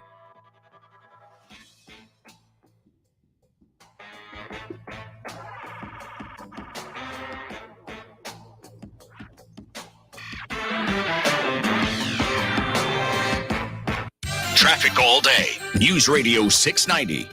Delays continue through the downtown area on I-10 eastbound from Franklin over to Trowbridge, a 12-minute delay. I-10 westbound from Airway to the Patriots, a 5-minute backup. Slow traffic on the Spur, Liberty Expressway from the Gateway to the Loop, it's a 9-minute delay. On the 54 Patriot northbound at Kenworthy, a stalled vehicle is blocking the right lane. Carrie Edwards, El Paso traffic. This report is sponsored by the Tudor Dixon podcast. Can Vivek Ramaswamy become the next president of the United States? He tells us why he believes he can on the next episode of the Tudor Dixon podcast, with new episodes every Monday, Wednesday, and Friday on the iHeartRadio app, Apple Podcasts, or wherever you get your podcasts. How a busy baker beat back foot pain. Meet Sanja. Brownies, cupcakes, cookies. I love to bake. There have been times when I've been on my feet for at least 12 hours. And that's how things went from sweet to sour. I had excruciating pain in both feet, to a point where I had to limp out of the kitchen. So she called up a former foot pain sufferer, her big sister. She told me, you need to go to the Good Feet store and get some arch supports. Smart lady. It was an awesome experience. Scott took great care of my feet. He's the arch support specialist who fitted her. He was very patient, very knowledgeable. Scott was the man. Now Sanja can have her cake and bake it too. Oh yeah, my feet are very happy now. You're gonna have to make some cookies for Scott. I've already done that. Of course you did. See how arch supports work for you. Stop in or schedule your free fitting at goodfeet.com. Airway Boulevard at I-10.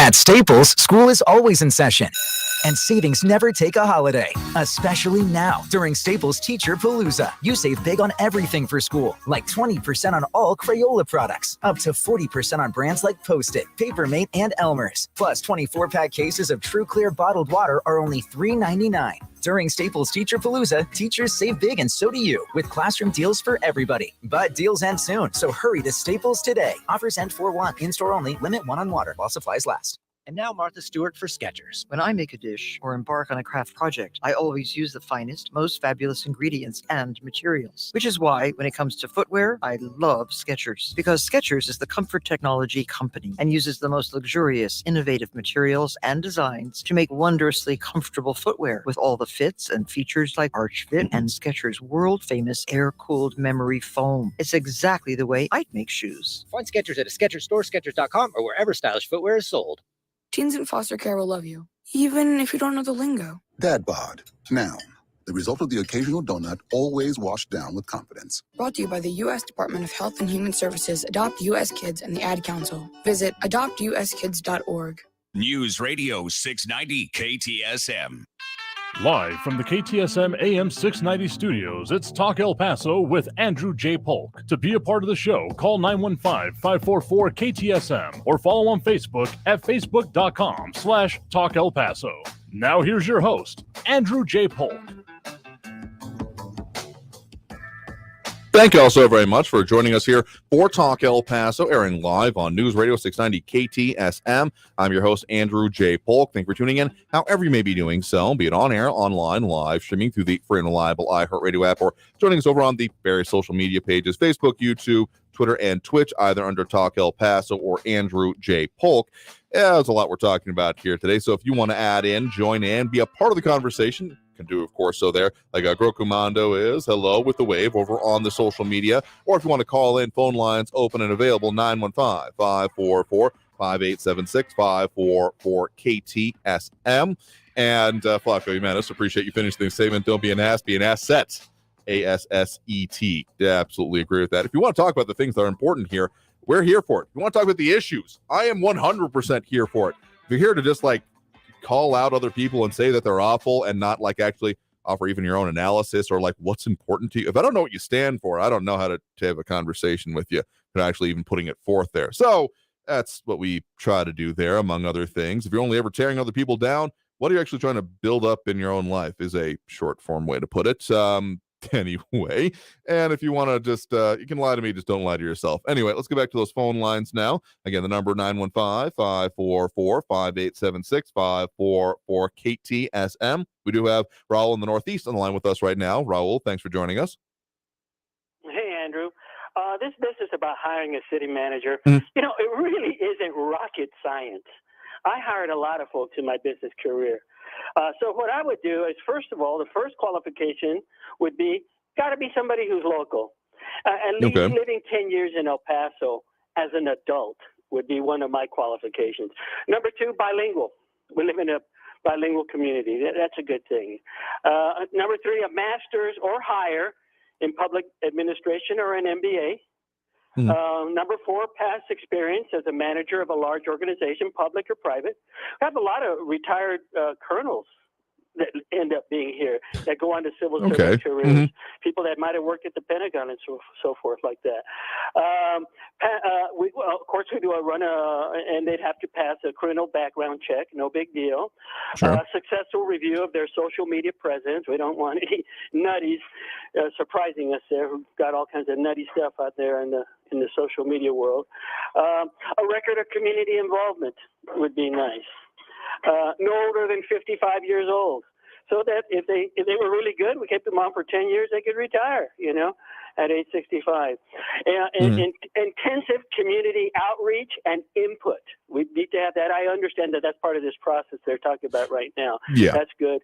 And last but not least, a salary of at least $250,000, which would be a lot more money than most El Pasoans make, minimum salary, and more commensurate with education and experience. So that's what I would do. And again, they're making a big deal out of something that, again, the driving thing should be a local person. I think that's so important. We can find good talent here in El Paso. About elections, they really should be partisan, and so that we could rid ourselves of dinos and rhinos purchased by El Pasoans, right-wing plutocrats. Come on, to me, one's politics tells me a lot about a person, their worldview, and their political philosophy. Now, on guns, again, I'd be for a tax on bullets to cover the security costs of having security people at all the schools. So let's talk to people who benefit from the guns, and the bullets. Existing gun owners, I would prohibit them from making private party sales. So if they want to sell their guns down the line, sell it to Uncle Sam. The government will buy them back, but not to just anybody. That's dangerous. That's how they can get in the hands of bad people. Gun show sales, they need to regulate those. Again, I don't want a situation where just anybody can walk up at these gun shows and buy a gun. That's not a safe thing. They'd have to do criminal background checks. They'd have to have maybe a waiting period to do that. Gun owners should be licensed. New gun owners should be licensed. And they, again, should have to undergo a criminal background check. And I think everybody should be able to own a pistol, a shotgun, and a rifle. So these people who tell you, they want to take everybody's guns away. No, they don't. I don't. I'm a liberal. I'm on the left. I don't want to take everybody's guns away, and I doubt that most of my fellow liberals would be for that either. I know a lot of liberals that own guns and like to go shooting. So, no, we just don't want a country that's flooded with guns and where any nut can go out, buy an arsenal, and then go shoot up a bunch of people at a Walmart or at school or at church or wherever, whenever in America, the country of the gun. It's too ugly, too sad. We need to move on. And I put the blame on Republicans. They don't do anything because they're captive to the gun lobby. They're captive to the NRA. They are the whores of the weapons of war and death and destruction. Okay, I mean, you're entitled to your opinion on it here, but again, the punitive aspect of let's just define what you mean by gun nut, because you keep talking about people going out and buying them, but then also saying that the people who have this arsenal of them, because these are not exactly overlapping circles in the Venn diagram here. There's people who have, safes full of guns at their home that have never done anything besides go to a shooting range. And there are those that also then end up going out and committing atrocities. That's certainly what they are. And the way this is not 100% of it. And stats on this can be a little bit difficult to find overall. But seriously, I'm most worried about the person who wants a gun right now, as opposed to one that has had one and has, a safety record of their own with it for decades at this point. So when you are saying gun nuts, that's usually a phrase used in the common parlance to say like, someone who likes guns is an enthusiast and goes out and do things. Is that not what you're referring to there? Maybe we're miscommunicating on part of this. No, the gun nuts are the ones who use those guns to kill a bunch of people. The gun nuts are these guys who run around all armed to the teeth to go to, to some local place, local shop, local business. That is nutty. Like that guy who was running around here in El Paso for a while on the east side, that is a gun nut, okay? And these people who can't fathom the idea that there might be some sensible gun regulation to help the country as a whole and just won't give it up, they're a gun nut, in my view. And those guys who took pictures of themselves and their family and all their kids, a Christmas picture with guns. That's nutty. Okay, I mean, I think that we're still overlapping some segments you're talking about here. I have no disagreement with you on the idea that anyone who was willing to go and shoot other people for literally no reason, besides an imagined one perhaps, is definitely not right in the head. Though, again, it's the part of anyone who just wants to have guns, throwing them in that same category is not generous. I'll say at the very least part of it here. But also, again, that's when we start getting into the punitive aspect of this here, that, if we want to look at what would be effective, what could actually work, I think that there might be something that could be looked at when it comes to waiting periods. I still have a lot of misgivings, mostly about the enforcement aspects of red flag laws. The concept would be an interesting one. I don't know how it could actually be implemented in a way that would not be immediately abused, particularly by certain localities, municipalities, politicians, etc. But to do nothing is not conscionable in my mind either. And those who do the whole, hand in the sand, don't want to say and entertain any thoughts of it, are not a useful part of this conversation either. Let's make that perfectly clear. But when it comes to the idea of just say, we got to do something versus, is it actually going to be effective? Well, that has to have more effect than other things, and not worry about that aspect of it. That's not how laws are supposed to work. Does that make sense? Yeah, you know how laws work? Laws work because people with money back them, and then they get the legislation that they want, whether it be the NRA or the energy plutocrats or big pharma or big insurance. That's how it really works, Andrew. And people get to go endorse the people that got the money up front and then go do the bidding of the capitalists. Really, government for a large degree is a capitalist tool. And all the money they take in taxes and they spend in the private market. So the capitalists get it back. It's just rotating around them, but most importantly, they control the flow in a big way. Whether we go to a stupid war like the last idiot Republican got us into, George Bush II, he was a murderous moron, lied us into a war, spent trillions of dollars. That's your Republican Party. And then they bring on something that's worse. Donald Trump, the guy who falls in love with the dictator of North Korea.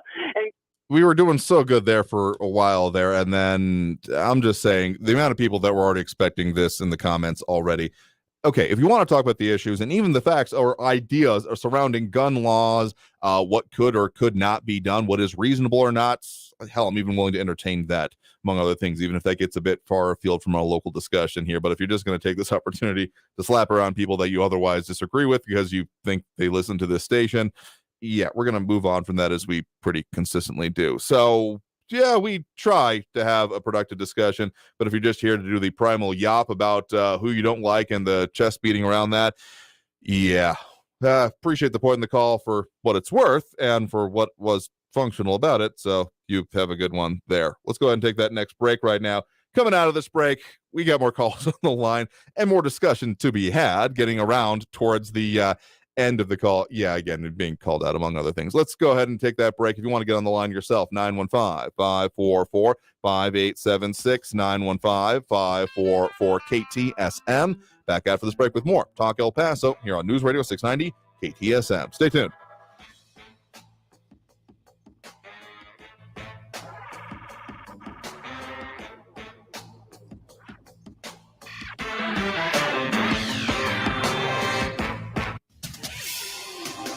El Paso's News Radio 690 KTSM.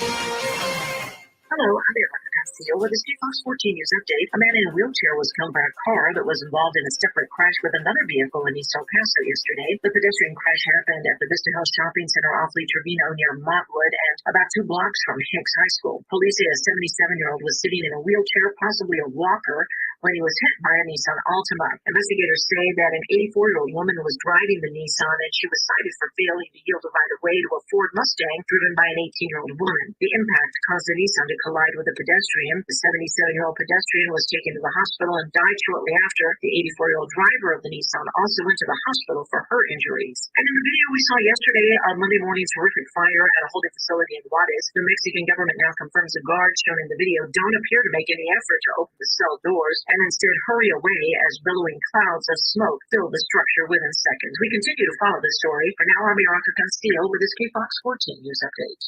News Radio 690. Traffic all day. Lots of slowing on the I-10 eastbound this afternoon from Trans Mountain to the Patriot, a 15-minute delay. I-10 westbound has 7-minute delays from the Loop to the Patriot. On the spur, eastbound Liberty Expressway from the Gateway to the Loop, it's a 7-minute backup. And in the Lower Valley eastbound on Border Highway at Zaragoza exit, the exit ramp is blocked due to heavy traffic. Carrie Edwards, El Paso traffic. From the KFOX 14 Severe Weather Center, I'm Chief Meteorologist Brad Montgomery. We're going to see a pretty quiet one for the overnight, lows in the 40s and 50s, and then the winds really get cranking for Thursday. Weather-worn days for your Thursday and your Friday. High wind warning, 1 p.m. all the way through 6 a.m. on Friday. We're talking about winds tomorrow gusting 40 to 50, possibly over 65 miles per hour, high around 80 for your Thursday. From the KFOX 14 Severe Weather Center, I'm Chief Meteorologist Brad Montgomery. This report is sponsored by Staples Stores.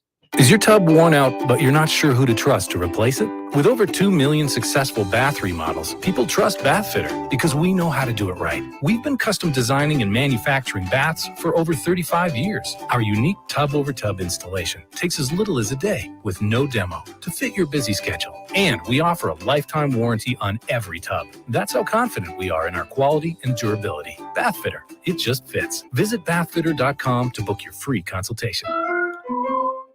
For the local issues and discussion you won't get anywhere else, turn to Talk El Paso. Weekdays at 4 right here on News Radio 690 KTSM. Brought to you in part by the El Paso Community Foundation. Sound off on what matters to you, Monday through Friday, 4 to 6 p.m. And let's talk El Paso. Hi, I'm Burt Ward, Robin from TV's Batman, inviting you to feed your dog natural, non-GMO, Gentle Giants dog and puppy food. Dogs eating Gentle Giants and following our special feeding and care program are living as long as 27 healthy, active years with a wonderful quality of life. Holy wow, 27 years! Think of all the extra years you could enjoy with your dog at Target, H-E-B, and stores near you. Try Gentle Giants cat and kitten food, too. Can Vivek Ramaswamy become the next president of the United States? He tells us why he believes he can on the next episode of the Tudor Dixon podcast, with new episodes every Monday, Wednesday, and Friday on the iHeartRadio app, Apple Podcasts, or wherever you get your podcasts. This report is sponsored by the Tudor Dixon podcast.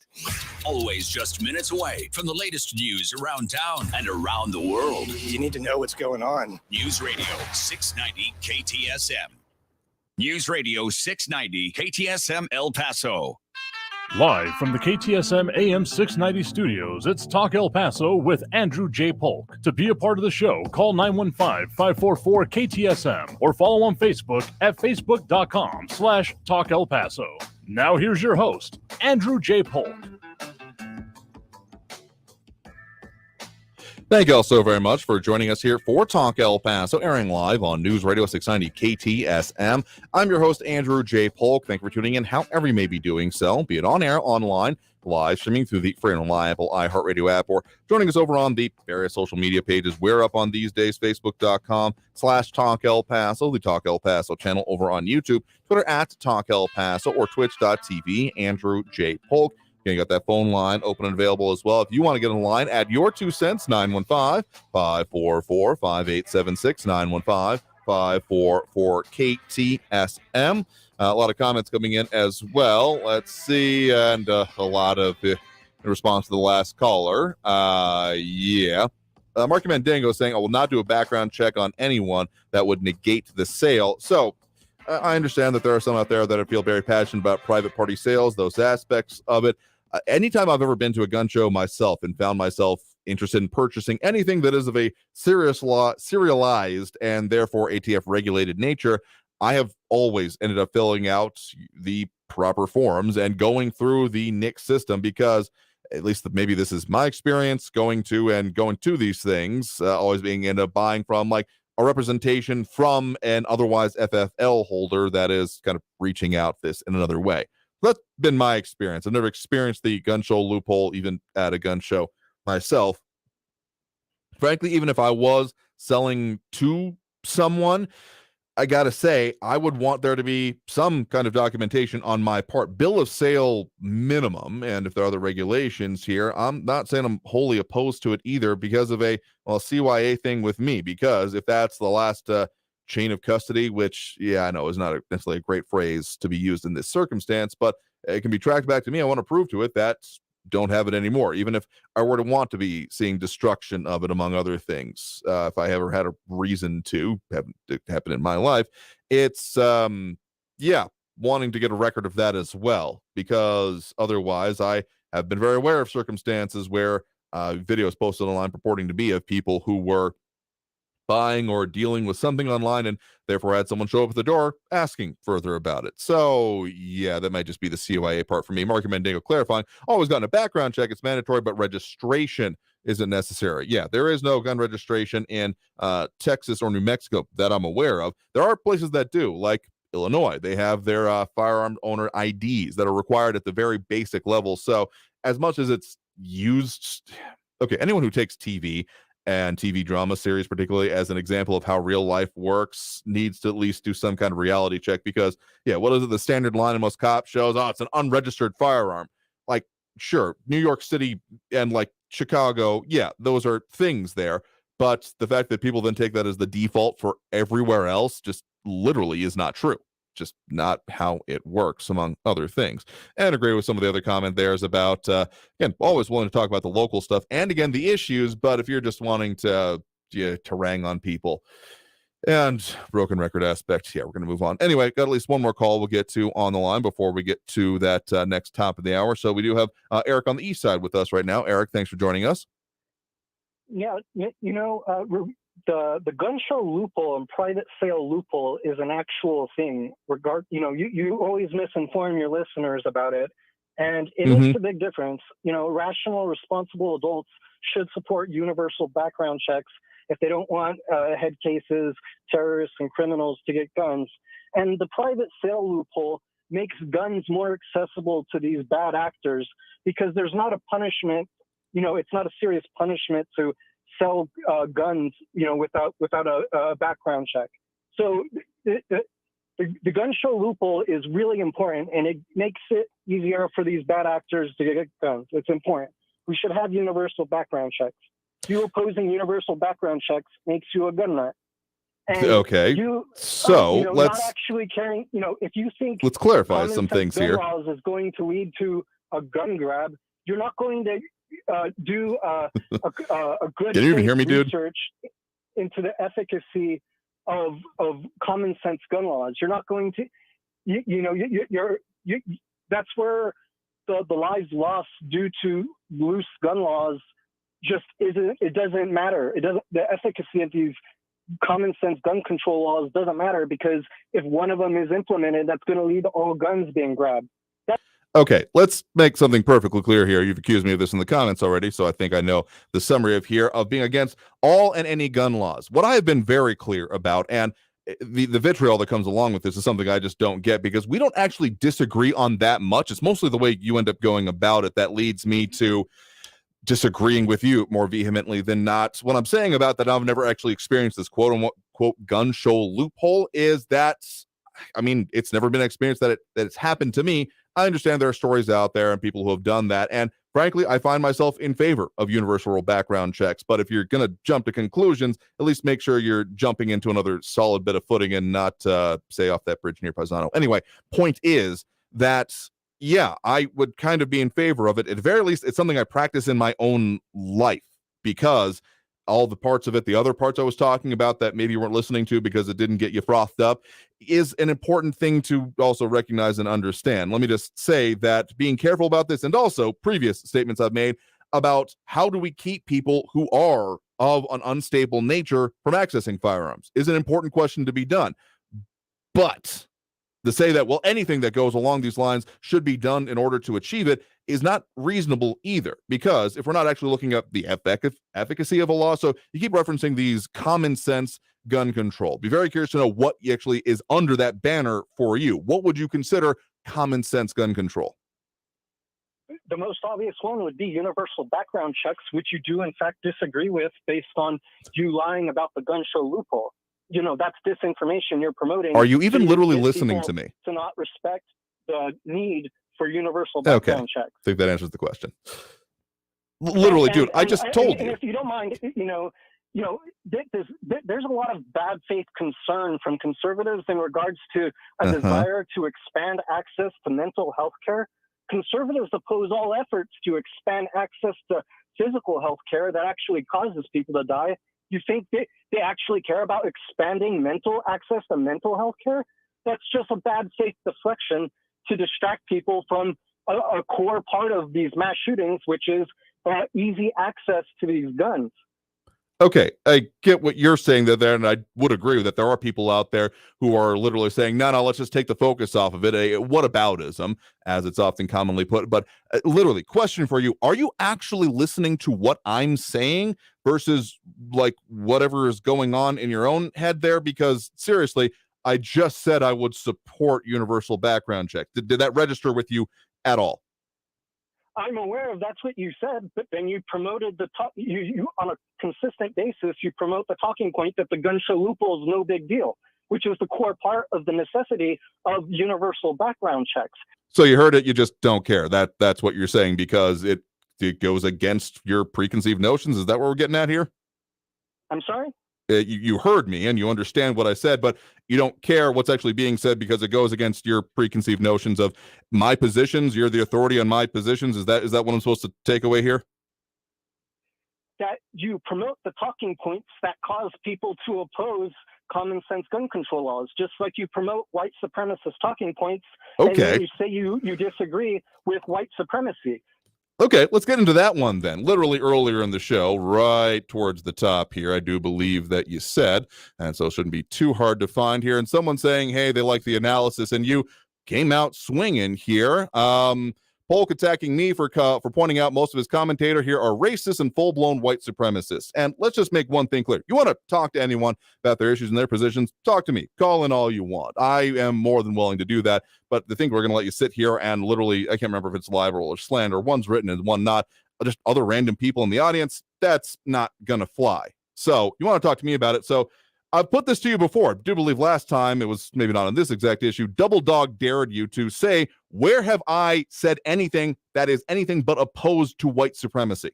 Go ahead, please tell me about it. You've quoted me in the past. I'm sure you got one on hand for this if it exists.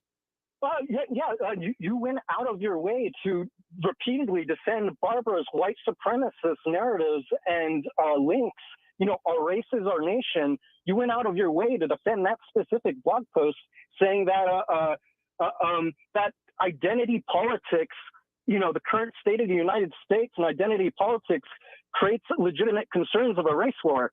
Okay, so reductive reasoning, cool, we're going to do that here. But let me tell you what I've actually said for those playing along at home and actually like paying attention and not just trying to latch on to anything they think could help them tear down people they disagree with. Is that what I've said is that, yeah, I disagree with identity politics, because the thinking of that who you are as like how you pop out of the womb, essentially, that defines who you should be the rest of your life is simply not feasible. It doesn't make any damn sense is the shorthand for whether it be any race or even frankly creed, because not understanding how people are and how they can make their own decisions through life and frankly reach different potentials it erases all of that. Thinking that your only worth is what your ancestors or people who looked like you, what they did, it just doesn't make sense, particularly in the modern world. I mean, it has been a persuasive standpoint throughout history, and I still find myself disagreeing with it even in the historical analysis. So yes, to make this perfectly clear, white supremacy is an indefensible ideology, thinking that you are inherently superior because of nothing more than your skin color, nothing that you have achieved in your own life or what you have done, and therefore giving you rights, responsibilities. There's a whole lot of different ways as cash over other people. So let's just say, again, the whole point of we agree on more than you're willing to admit, among other things, white supremacy is bad. It's indefensible. But here is where we disagree. You labeling someone as a white supremacist is not where I'm going to agree with you, because particularly since you call the entirety, or at the very least a majority of this audience as white supremacists, as a way to, what does that mean, that shouldn't be able to hear from them? They have no talking points. They're not allowed to say anything. Is that the sum total we're coming down to here? I've never said that at all. When I do. No, I understand you didn't say that, but I'm saying you often just put forth, they're white supremacists. And when I disagree with you on saying, doesn't seem like that to me, dude, you end up then labeling me one as well, or a terrorist, depending on the day that we're talking about here. So what is it that you want done? I'm asking you specifically, what is it you want done? Whenever I've brought up that your audience is generally racist and bigots, it's only to highlight how you pander to them and coddle them and oppose people like me who actually reject such notions. But like I'm the bad person for calling out racism and bigots, and threatening to ban me for doing so, which is while these people are saying the most vile things that caused the terrorist attack in our city at our Walmart. And here you are creating a safe space for them and attacking those who are opposing such overt bigotry and racism. Okay, so therefore, because you have self-appointed yourself as this crusader against the people who are, again, opposed to you and can only say bad things, therefore anything should fly, including, again, libel and slander, among other things. Okay, we've indulged this for a minute here, and we're going to need to take that next break right now. Point is, sure, if you want to call in and continue this discussion, feel free to, but let me just say, if you think this is a safe space for anyone, all opinions and positions are worthy of examination, including my own. I think you might be confusing us with some other radio shows where this is a pulpit and I spout the gospel, and therefore if you disagree with me, you're wrong. Now, I'm willing to admit when I'm wrong, if I'm actually wrong. If you're just saying, well, you're bad and evil and you promote things, and yet you've, again, double dog dare you, so I guess we're on triple dog dare you, say to me anything that I have said that therefore promotes white supremacy. I would love to see that exact specific quote, because here's a hint for you, I haven't. If anything, I am firmly on the record being entirely opposed to it. My family's history is involved in the opposition to white supremacy, among other things, with whole of my grandparents' generation being involved in and serving in World War II against the fascism and against the ideas of what was being perpetrated in Europe, and hell, even when it came to in the Pacific, where there was a different kind of racial superiority being argued for by force of arms in that case as well. So yeah, that's my family history. That's what I stand behind. So if you're really wanting to say that anyone that, I mean, talk is cheap, my dude, either talk about what actually matters to you, or we're just going to continue to move on. Because if you want to tear other people down, at least build something up in the meantime. Anyway, let's go ahead and take that break right now and tell you what we got coming up for you on the show. I know we had other callers in the line. We went a little bit into it on here because even if this wasn't technically my description of a good discussion, I'm willing to defend what is important to me. Make no mistake about that. And if anyone comes away with any other idea, I got several bits of news for you. Anyway, taking that last break, coming out of this, we'll tell you what we got coming up for you on the program and what is being planned. So stay tuned. More Talk El Paso here on News Radio 690 KTSM. Stay tuned.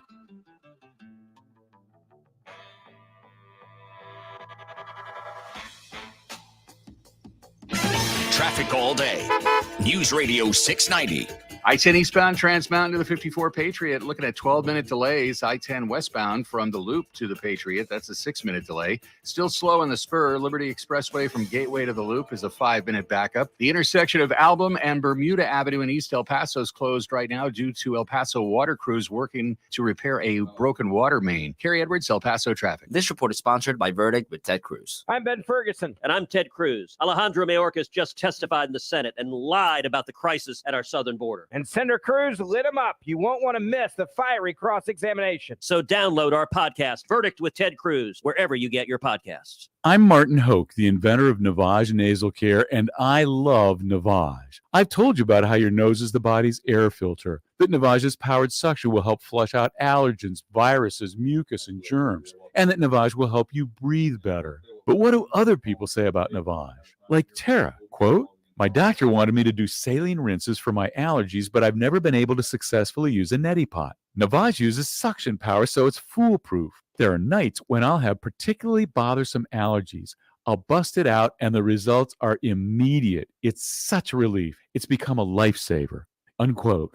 She's one of over 100,000 online reviews praising Navage, the all-natural solution trusted by over 3 million people to help you breathe better, sleep deeper, snore less, and stay healthier without drugs. Navage is available at Walmart, CVS, Walgreens, Target, Rite Aid, and online. Navage, N-A-V-A-G-E, clean nose, healthy life. Ask Sherwin-Williams during the spring sale, March 24th through April 3rd, and get 35% off paints and stains with prices starting at $28.92. That means 35% off our most popular color family, blue. Psychologists have found it to be soothing and relaxing, which makes it especially great for bedrooms and bathrooms. And of course, 35% off all of our other colors.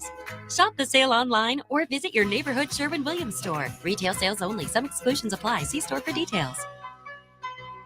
Parents, are you tired of helping put your kids' shoes on? They're squirming, watching cartoons, anything but helping. Luckily, it's Skechers to the rescue. Introducing new hands-free Skechers slip-ins. Footwear you can just get your kids to step into and their shoes are on. You don't need to bend over. You don't need to sit on the floor and try to wrangle them on. And they're available in all types of Skechers styles with and without laces, and most are machine washable. Find Skechers slip-ins for kids or mom and dad at a Skechers store, Skechers.com, or wherever stylish shoes are sold. El Paso's News Radio 690 KTSM. Live from the KTSM AM 690 studios, it's Talk El Paso with Andrew J. Polk. To be a part of the show, follow on Facebook at facebook.com/Talk El Paso. Now here's your host, Andrew J. Polk. Thank you all so very much for having joined us here for Talk El Paso. I've been your host, Andrew J. Polk. We are beyond out of time here for this program, but we got a lot more coming up for you, including not always on the straight for the jugular kind of discussions that you start bordering on the bit of not being discussions, but we got other things, including businesses here. We had mentioned it a while back about, alcohol sales booming in the borderland, at very least just from the tax revenue side of it. So delving a little bit more into that for a future show on kind of like what's the state of booze in town. So we do talk about business stuff as well, and not just about the things that have been dominating these recent shows, but we'll do it again tomorrow as we do every Monday through Friday, 4 to 6 p.m. So I want to thank everyone that did tune in, call in, comment, participate in the show. If you're actually wanting to talk about the things that are important to you and important and affect us here in the borderland, you are more than welcome to do as we do it each and every Monday through Friday. So until then, until next time, stay safe out there, look twice for motorcycles when out on the road, and have a great evening, y'all. We will see you tomorrow. Traffic all day. News Radio 690. I-10 eastbound, Trans Mountain to the 54 Patriot, looking at 12-minute delays. I-10 westbound from the Loop to the Patriot, that's a 6-minute delay. Still slow on the spur. Liberty Expressway from Gateway to the Loop is a 5-minute backup. The intersection of Album and Bermuda Avenue in East El Paso is closed right now due to El Paso water crews working to repair a broken water main. Carrie Edwards, El Paso traffic. Vision for El Paso is having their Laugh Launcher Comedy Night fundraiser on Wednesday, April 19th at Bart Reed's Comic Strip. 10 amateur comedians will be hitting the stage, competing to see who can get the most laughs. It's a night full of fun and funny, all for a great cause. Get your tickets now at LaughTonight.com. That's LAFF2NITE.com. Don't miss the Vision for El Paso Laugh Launcher Comedy Night fundraiser, Wednesday, April 19th. Portions of the following program were pre-recorded. News on the hour and a half. Traffic and weather all day. News Radio 690 is KTSM AM El Paso, an iHeart radio station. NBC News Radio, I'm Brian Shook. First Lady Jill Biden is attending the candlelight vigil currently taking place in Nashville following Monday's deadly school shooting.